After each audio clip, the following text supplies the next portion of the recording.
Hello everyone, कसे आहात तुम्ही सगळे? Good morning. आता ही झाली आहे सकाळी 6, 6:15ची वेळ आहे आणि आज आम्हाला जायचं आहे बाहेर. तर कुठे जाणार आहोत आम्ही तुम्हाला व्हिडिओच्या एंडला तर कळेलच. पण प्लॅन होता सकाळी पहाटे निघण्याचा 3 वाजता वगैरे. पण अद्वैतला रात्री सर्दी वगैरे खूप झालेली होती, त्याच्यामुळे मग कॅन्सल केलं पहाटे जाणं. मग थोडंसं लेट निघालो आम्ही. तर उठल्यानंतरनं म्हटलं आता बाहेर जायचं तर नाश्ता वगैरे करून करून जावं. म्हणून मग घरात पास्ता होता. मग म्हटलं नाश्ता वगैरे करावा आणि त्यात त्याला सर्दी झालेली. म्हटलं त्याच्या आवडीचं केलं तर निदान खाईल. म्हणून मग लवकर मी फ्रेश झाले. माझं आवरलं. ते दोघं आवरत होते तोपर्यंत. तर मग मी नाश्त्याला सुरुवात केली. म्हटलं पास्ता एकीकडे उकळायला टाकला, दूध ठेवलं गरम करायला.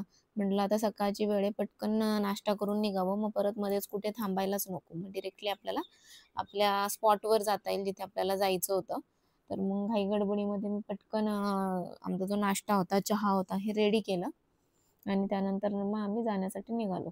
खूप दिवसांपासून आम्हाला या जागी जायचं होतं. 2 आठवडे झालं मला माझ्या क्लासेसमुळं ते पॉसिबल होत नव्हतं आणि आज सकाळी लवकर निघायचं होतं. त्यामुळे मग मी सकाळी काही क्लासेस वगैरे ठेवलेले नव्हते. मला संध्याकाळी येऊन घ्यायचे होते. बट अचानक रात्री अदूची थोडी तब्येत खराब झाल्यामुळं मग थोडं लेट निघायचं ठरलं. जे आम्ही पहाटे 3ला निघणार होतो, त्याऐवजी मग म्हटलं आता चला थोडंसं 6, 6:15ला निघूयात. त्याची झोप पण होईल कारण तो रात्रभर झोपलेला नव्हता. त्यामुळं मग क्लासचं पण शेड्यूल कसं होतंय, कसं नाही तेही मला बघायचं होतं. लवकर जर आलो, ट्रॅफिक नाही लागलं, तर पुन्हा येताना मला क्लासेस घ्यायचे होते. आता काय झालं ना, 10th आणि 12च्या एक्झाम होत्या. त्यानंतर ना आता बॅक टू बॅक जे 9th वाले स्टुडंट आहेत त्यांच्या एक्झाम थोड्याशा लवकर चालल्या आहेत. कारण 10चा ब्रिज कोर्स चालू करायचा आहे. तर एक्झाम असल्यामुळे मुलांना सुट्टी देता येत नाही. तसं तर आहे मुलांना 1-2 दिवस पुढे एक्स्ट्रा सुट्टी आहे. पण मग मला असं वाटतं, की स्पेशली की मी बुडवू नये, आज जावंच. मी ट्राय करणार आहे आज माझा फुल तिथे जाण्याचा. पण आम्हाला घरून निघायला उशीर झाला आणि ज्या ठिकाणी आपण जातोय, तर तिथे गर्दी किती असेल हे आपण सांगू शकत नाहीये. आता हे सगळं पॉसिबिलिटीवरच डिपेंड आहे. आता बघूयात काय होतंय त्यावर. पटकन मी कांदा वगैरे केला, परतला छान तिकडे पास्ता उकळून घेतला आणि तोपर्यंत म्हटलं पास्ता उकळतोय तोपर्यंत बाकीचं प्रिपरेशन करून ठेवावं. एका साईडला दूध उकळल्यानंतर चहा वगैरे ठेवला. तोपर्यंत राजूला उठवलं. त्यानंतर त्याचा ब्रश वगैरे केला. त्याला फ्रेश केलं. त्यानंतर म्हटलं आता ह्याला दूध तर देता येणार नाही सर्दी कफमुळं. मग हा डायरेक्टली पास्ताच खाईल म्हटलं पोटभर. पाण्याच्या बॉटल्स वगैरे घेतल्या बरोबर भरपूर त्याला भरून, की बाहेरचं नको कुठलं त्यामुळे. अशा पद्धतीने सकाळची सुरुवात झाली आहे. फ्रेश मॉर्निंग होती आणि आम्ही ज्या ठिकाणी चाललोय तर ती जागा पण तुम्हाला सगळ्यांना नक्कीच आवडेल. खूप छान जागा आहे. सगळ्यांनी जावं त्या ठिकाणी व्हिजिट करावं. नक्की व्हिजिट करावं. मुलांना घेऊन तर खरंच जावं. कारण मुलांसाठीच आहे ते, की आपल्या पुढच्या पिढीला पण आपला सगळा जो आपण म्हणतो ना इतिहास हा माहिती असणं खूप जास्त गरजेचं आहे. त्यामुळं मग मला मी लग्ना अगोदर बऱ्याच वेळा त्या ठिकाणी गेलेली. पण अद्वैत झाल्यानंतर कोरोना होता 2-3 वर्ष बाहेर नाही आणि मागच्या वर्षी जरा तो आजारी होता या पिरियडमध्ये त्याच्यामुळे आम्ही त्याला काही नेलं नव्हतं. पण आता या वर्षीपासून ठरवलंय, की दरवर्षी त्याला त्या ठिकाणी घेऊनच जायचंय व्हिजिट करण्यासाठी.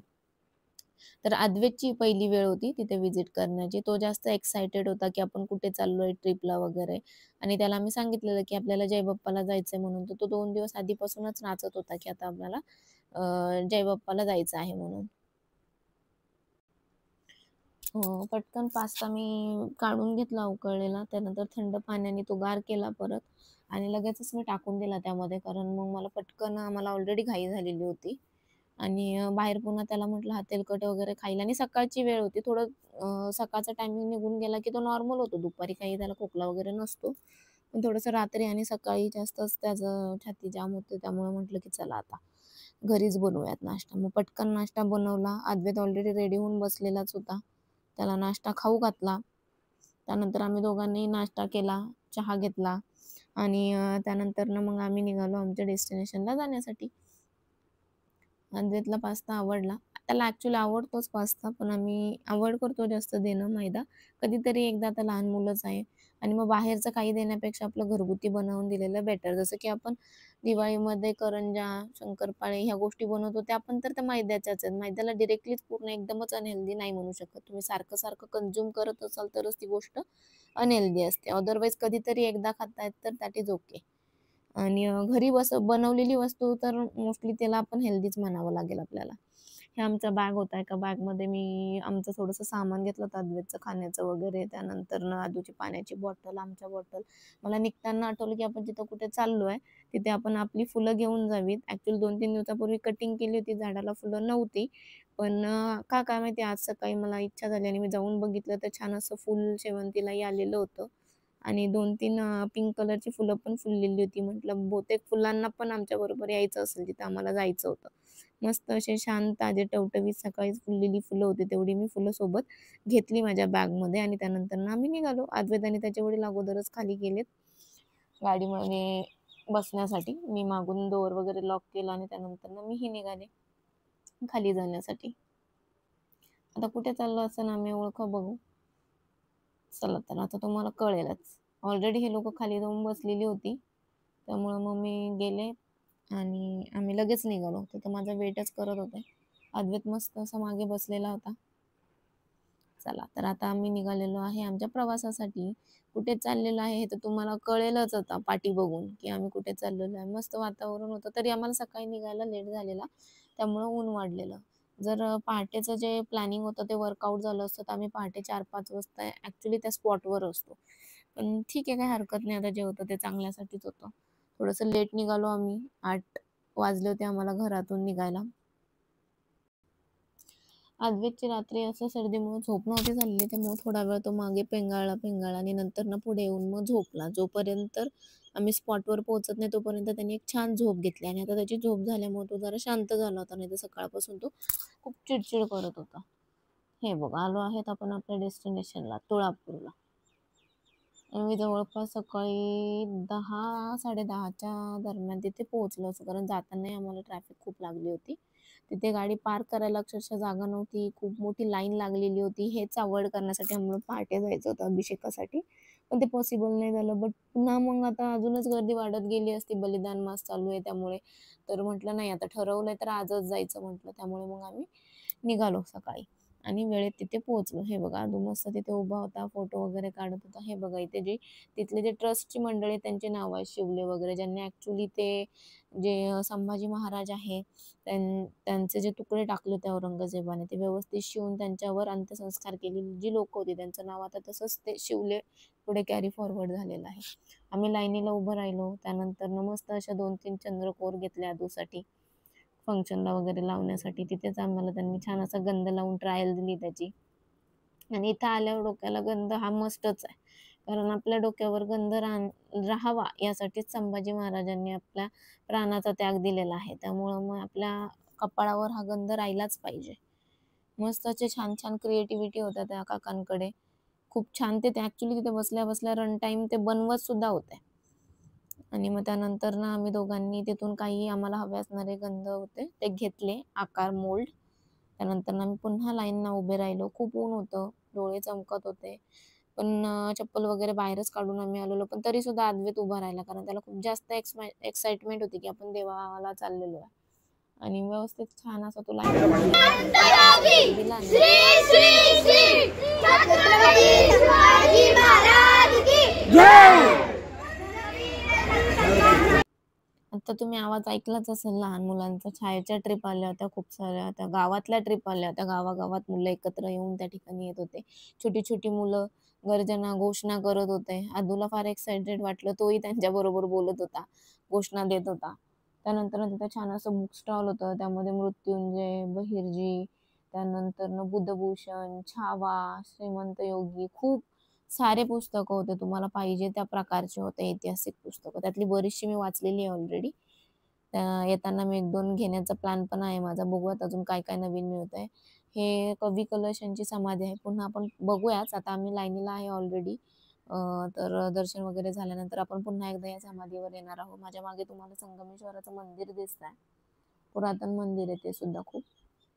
अद्वैताने ऑलरेडी लाईनीला लागलेले आहेत. मी आजूबाजूचा थोडासा परिसर कॅप्चर करण्याचा ट्राय करते. आणि हे बघा हे जे मागे आपल्या मागे समाधी आहे महाराजांची तिथे आपण दर्शनासाठी जातोय. खूप जास्त गर्दी होती, खूप क्राऊड होता आज त्या ठिकाणी. छान अशी मी आणलेली माझी जी फुलं होती संभाजी महाराजांच्या चरणी मी वाहिली इथे आणि त्या झाडांना सुद्धा खूप आपण म्हणू शकतो की मोक्षप्राप्ती मिळाली असेल. त्यांनाही फार भारी वाटलं असेल, की आपल्या झाडाची फुलं संभाजी महाराजांच्या चरणावर जाऊन पडली आहेत. त्यानंतर आम्ही संगमाचे दृश्य बघत होतो. मस्त असं व्ह्यू होता त्या ठिकाणी आणि आज गर्दी खूप होती. अद्वैत तर खूप एक्सायटेड झाला होता त्या ठिकाणी ते पाणी आणि त्या बोट्स वगैरे बघून.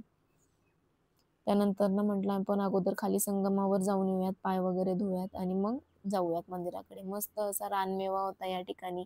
इथे ना एक स्पेशालिटी होती, की सगळ्या गोष्टी ज्या होत्या विकायला, त्या सगळ्याच गोष्टी तर त्या सगळ्याच ज्या गोष्टी आहेत ना, तर त्या आपल्याला आपल्या लहानपणीची आठवण करून देणाऱ्या होत्या. लेमन गोळ्या, चिंचा, पेरू, कौथ, त्यानंतर आपण पेपरमिंटच्या ज्या गोळ्या वगैरे खातो. म्हणजे असं काही खूप ॲडव्हान्स नव्हतं. बाकी ठिकाणी गेल्यावर तुम्हाला जे चटपटीत गोष्टी मिळतात तशा नाही. सगळ्या तुम्हाला तुमच्या जुन्या काळात घेऊन जातील अशा गोष्टी होत्या तिथे खाण्यापिण्याच्या. आम्ही मस्त त्या ठिकाणी बसून अधुनी आणि मी फोटो काढले. त्यानंतर तिथे एक घाट होता नदीच्या काठी बसायला, तर आम्ही तिथे चाललेलो. तर तिथे मला एक गोष्ट दिसली, की वर समाधी आहे, खाली मस्त नदीचा संगम आहे आणि त्यानंतर त्याच नदीच्या काठी मला एक अशी जागा दिसली, की मी आपसुकच तिकडे गेले. ही जागा तर सगळ्यांना माहितीच असेल, की काय आहे. आपण काय होतं ना लाईफमध्ये प्रत्येक गोष्टीच्या मागे धावपळ करत राहतो आणि आपल्याला विसाव्याचं आपलं ठिकाण मिळत नाही आणि आपण आपली लाईफ पूर्ण अशीच धकाधकीची घालवतो. आपल्याला कुठेच आपल्या जीवनाला पॉज येत नाही, शांतता येत नाही. आपल्या अपेक्षा इतक्या आहेत, की आपल्याला शांत अशी झोप लागत नाही. सारखं एक झालं की एक, एक झालं की एक. पण हीच ती जागा आहे जिथं शेवटी सगळ्यांना सगळ्यांच्या शेवटाला आराम मिळणार आहे किंवा सगळ्यात शेवटची जी आपण एक अखंड झोप घेणार आहोत सगळेजण, ती याच जागेवर. मग कोणी कितीही पैसा कमवला तरी काहीच उपयोग नाहीये. संगमावर गेले, मस्त असे पाय धुतले, हातपाय धुतले. म्हटलं आता मंदिरात जायचंय. सूर्यदेवाला आम्ही जल चढवलं आणि त्यानंतरनं मग आम्ही मंदिराकडे जाण्याचं ठरवलं. छान असं जल चढवून झाल्यानंतर ना आम्ही मंदिराकडे प्रस्थान केलं. पाणी इतकं थंड होतं, प्रचंड थंड होतं. आपण एक्सपेक्ट पण करू शकत नाही आणि या टायमिंगला. आणि संगमाचं ज्या रिव्हर येऊन एकमेकांना भेटत होता, ती जागा तर किती पाहत राहावं आणि किती नाही असं वाटत होतं. त्यानंतरनं मग आम्ही दर्शन घेतले आणि मिस्टर जे होते ते माझे ब्लड देण्यासाठी तिथे ब्लड बँक चालू होता, तर ते लाईनीला उभे राहिले. मी गेले होते ॲक्चुअली, पण माझं तर कोणी ब्लड घेणारच नाही तिथे. ते बोलले की वेट कमी आहे, त्यामुळं मग मी आणि अद्वैत आम्ही निघालो मंदिरात जाण्यासाठी. छान असं मंदिरात गेलो, तिथे दर्शन घेतलं आम्ही. मंदिरातही मस्त सप्ताह कीर्तन वगैरे चालू होतं. तर ते पण आम्ही बघितलं. पुरातन मंदिर आहे. आतून बाहेरून छान फिरून आम्ही ते मंदिर बघितलं. तोपर्यंत मिस्टर तिथे खूप मोठी लाईन झाली होती. ह्या वेळेस नेहमी दरवर्षी तिथे ब्लड डोनेशनचा कॅम्प चालतो इथेही आणि वडूला सुद्धा. तुळापूरला आणि वडूला. तर ते तिथे ब्लड डोनेट करण्यासाठी लोकं खूप लांबून-लांबून येतात. काही मुंबई वगैरे आज खूप लांबून-लांबून लोकं आलेली होती. ज्यावेळेस त्यांच्याशी बोलणं झालं त्यावेळेस आम्हाला समजलं. तर मग मिस्टर अगोदर त्या लाईनीत उभे राहिले. मग त्यानंतर फॉर्म भरला. फॉर्म भरून झाल्यानंतर मग त्यांनी पुन्हा एकदा ते ब्लड देण्याच्या लाईनमध्ये उभे राहिले आणि असं एवढं सगळं केल्यानंतर मग त्यांनी ब्लड वगैरे डोनेट केलं. तेही मी तुम्हाला पुढे दाखवेलच. तर आदू आणि मी आता फिरतो आहे. समाधीच्या कडेला आम्ही एक राउंड घेतला. पुन्हा एकदा दर्शन घेतलं बाहेरून महाराजांचं आणि त्यानंतरनं मग आम्ही बाकीच्या ठिकाणांकडे निघालेलो आहे. तर आता तुम्हाला माझ्या आजूबाजूला दिसतच असेल, की हे ब्लड बँकची दृश्य आहेत. लोकं तिथे लाईनला उभे आहेत. दरवर्षी येतात काही लोकं सातत्याने आणि ते आपलं ब्लड डोनेट करतात. संभाजी महाराजांच्या बलिदानानिमित्त दरवर्षी इथं हा जो बलिदान मास चालू असतो, त्या पिरियडमध्ये इथे ब्लड कलेक्शन वगैरे केलं जातं आणि खूप चांगला उपक्रम आहे. याचा कित्येक लोकांना फायदा होत असेल. गरजेच्या वेळी लोकांना हे ब्लड वेळेवर पोहोचत असेल. आपल्या महाराजांच्या नावाने आपण या ठिकाणी जे ब्लड डोनेट करतोय, ते नक्कीच कुणाच्या तरी कामाला येत असेल. अद्वैत सुद्धा खूप एक्साइटेड होता आणि तो हो, सुद्धा ब्लॉगिंग करत होता. आजूबाजूचे दृश्य आपल्याला सांगत होता, की काय चाललंय किंवा माझ्या मागे लाईन आहे, काय चाललंय. म्हणजे जसं मी बोलत होते, तसंही तोही बोलण्याचा प्रयत्न करत होता.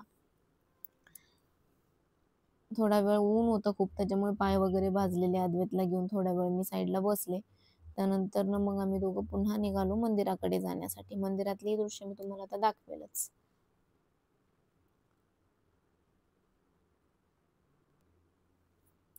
बरं झालं मी ॲक्चुअली येताना घरूनच नाश्ता वगैरे करून आलो. ऊन इतकं झालं होतं, की काही खाण्याची किंवा पिण्याची अपेक्षाच राहिली नव्हती आणि खूप ऊन चटकत होतं त्या ठिकाणी आणि मग पुन्हा या अशा उन्हामध्ये बाहेरचे पदार्थ खाणं म्हणजे मग अजून आजारी पडू शकतं माणूस.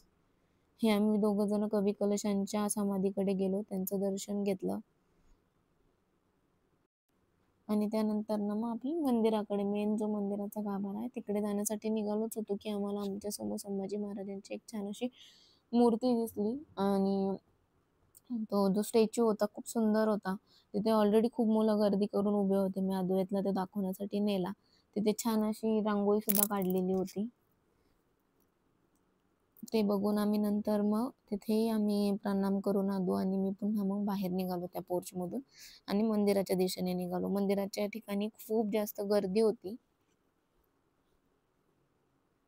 तिथे ऑलरेडी आतमध्ये कीर्तन वगैरे हा सोहळा चालू होता. त्यामुळे लाईनही मोठी होती आणि त्यानंतर ना अ, ते जे कीर्तनासाठी आलेली लोकं होते ते बसलेले किंवा पूजा वगैरे चालू होत्या तिथे अभिषेक. तर त्यासाठीही प्रचंड गर्दी होती त्या ठिकाणी. तर इथे पुन्हा दोन्ही मी लाईनीसाठी लागलेलो आहोत. तोपर्यंत ते ब्लड देण्यासाठी थांबलेत. त्यांनी नंतर दर्शन घेतलं. मग तोपर्यंत म्हटलं चला तिथे बसण्यापेक्षा आतल्यातलं दर्शन करून आणते. बघा भरपूर लोकं या ठिकाणी बसलेले होते. खूप लोकं येत जात होती. म्हणजे कंटिन्युअसली मंदिरामध्ये कोणाला बसण्याची जे सप्त्यावाले होते तेच लोकं होते. बाकी असे बाहेरून आलेले दर्शन घेऊन लगेचच बाहेर पडत होते. कारण जागा पुरणार नाही इतकी गर्दी होती आणि लाईनीमध्ये लोकं होते. तिथे पाय भाजत असल्यामुळे थोडा वेळ मग मी अद्वैतला उचलवून घेतला. त्यानंतर ना मग सावलीत आल्यानंतर पुन्हा तो त्याचा चालू लागला. मंदिराजवळ आल्यानंतर ना मी बाहेर दर्शन घेतलं. त्यानंतर ना मी जो मेन मंदिर आहे त्याच्यात प्रवेश केला आतमध्ये. मस्त मंदिर आहे एकदम शिवकालीन मंदिर आहे. जुनं बांधकाम लगेच आखीव रेखीव उठून दिसतंय.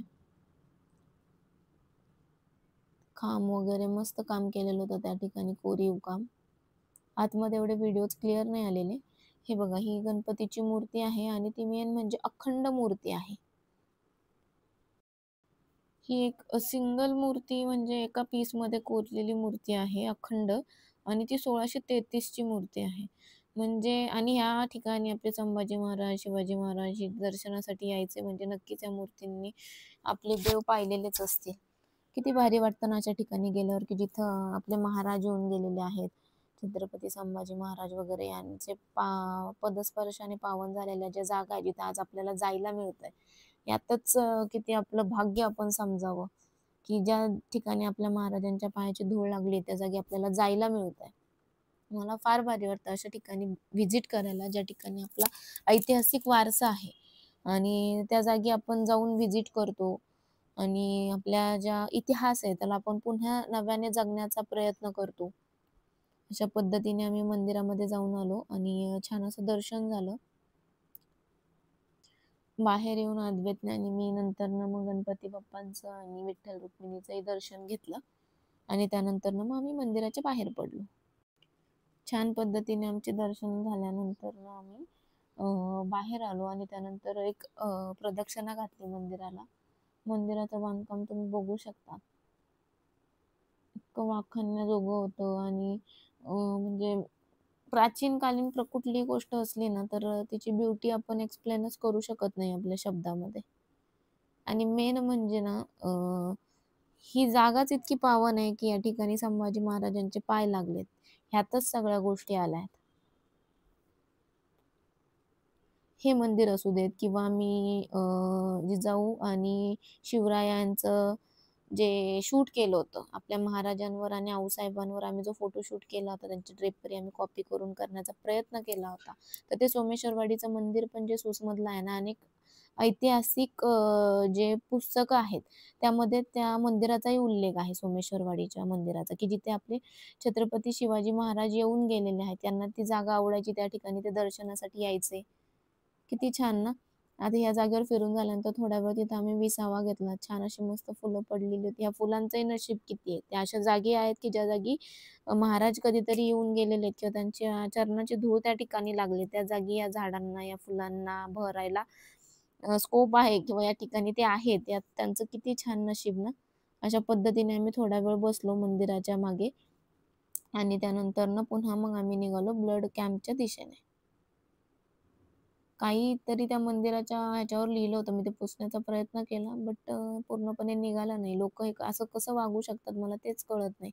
ऐतिहासिक गोष्ट, गड, किल्ले यावर जायचं आणि काहीतरी लिहायचं म्हणजे किती विचित्र गोष्ट आहे ना. आपल्याला एखादी गोष्ट जपता येत नसेल तर किमान ती घाण तरी करू नये. असो, चला आता निघूयात आपण मंदिराच्या बाहेर. आता हे समोरच आम्ही आल्यानंतर ब्लड कॅम्प चालू होता. ऑलरेडी यांचा नंबर त्या ठिकाणी जस्ट लागला होता.